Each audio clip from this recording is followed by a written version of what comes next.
I'm sharing with you today my recipe for making the perfect fluffy Puerto Rican white rice. So make sure to stick around and watch. All right, friends, to make our white Puerto Rican style rice, I'm going to start by turning my heat up to a high or medium high. I'm going to say medium high, almost all the way high.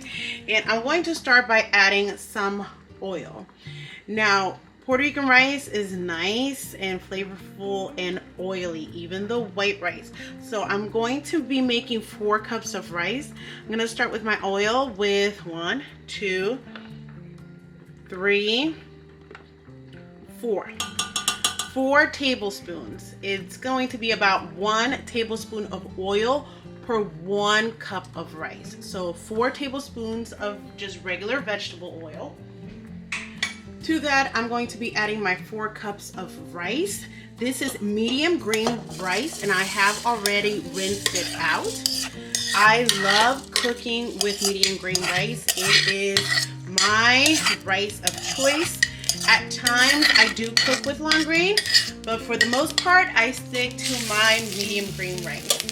Now, to my 4 cups of rice, I am adding 4 cups of water. For the medium grain rice is a 1-to-1 rice to water ratio. Now when it comes to the salt, do salt to your taste. For my 4 cups, I'm going to start with 2 teaspoons of salt and then work my way up depending on the taste that I'm looking for. So 1, 2 teaspoons.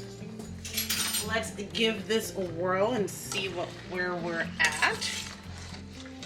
Now, I know that some people are like, measure with your heart, you know, and all that good stuff, and I get it. But when you're teaching somebody how to cook, or when you're first learning how to make something, measurements are absolutely essential, and it is why I love giving you guys measurements. So let's give this a taste.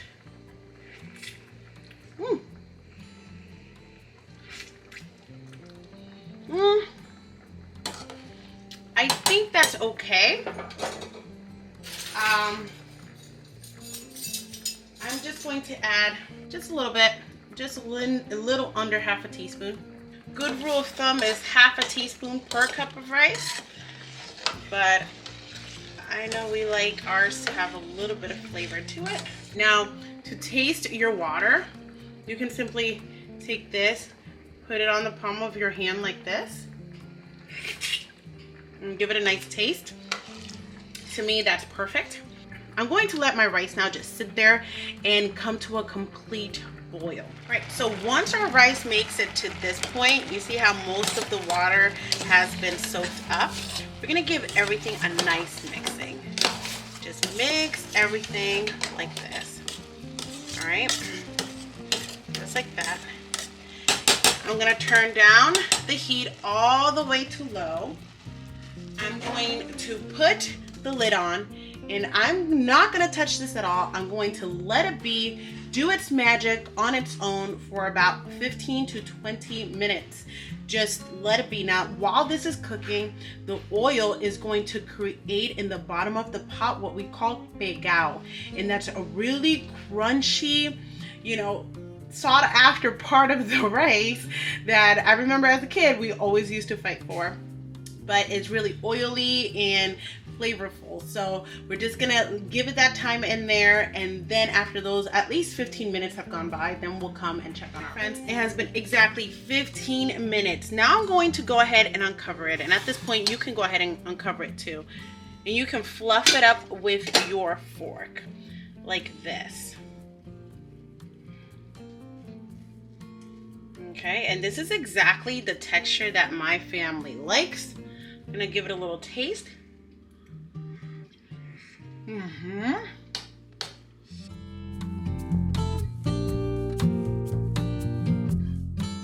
Perfect consistency. Okay. Look at this. Perfect consistency. It is not mushy. I don't like mushy rice. Some people prefer mushy rice. I don't. I like the grains to be intact and put together. The only time I like mushy rice is when I'm eating an asopao or a rice soup. But this is perfect, guys. I'm gonna go ahead and turn it off now. 15 minutes is all that took for me. Now, honestly, this white rice is so perfect that you can eat it all by itself or with a nice fried egg on the top, and it will be perfect. But today I am serving this with some black beans and baked Puerto Rican style pork chops. If you would like to check out my recipe for that, go ahead and check this next video out. Thank you so much for watching, and I'll see you next time. Bye.